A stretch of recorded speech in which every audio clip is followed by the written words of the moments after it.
Юные футболисты туркменского клуба «Алтын-Тэч» продемонстрировали великолепную игру на Манчестер Сити Абу-Даби Кап 2025, одержав уверенные победы в группе С. Турнир, который стал настоящим испытанием для будущих звезд мирового футбола, собрал команды из разных уголков мира, и команда из Туркменистана не только достойно выступила, но и удивила всех своим мастерством. В своей группе С команда «Алтын-Тэч» провела несколько ярких матчей.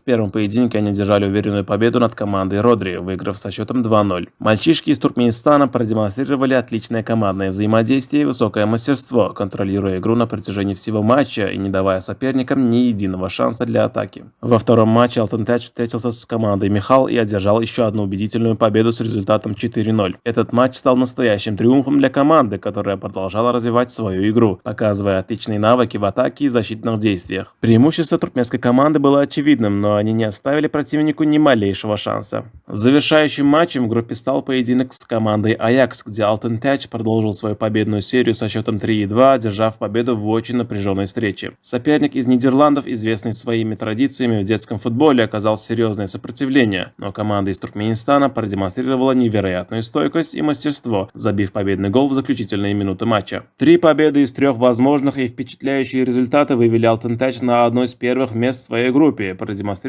высокий уровень подготовки и стремление к победе. Эти успехи подчеркивают потенциал юных футболистов Туркменистана и их готовность бороться с сильнейшими мировыми командами. Такой результат стал значимым шагом в развитии клуба и показал, что туркменский футбол продолжает прогрессировать. «Алтын-Тэч» теперь с нетерпением ожидает следующего этапа турнира, уверенные в своих силах и готовые к новым победам.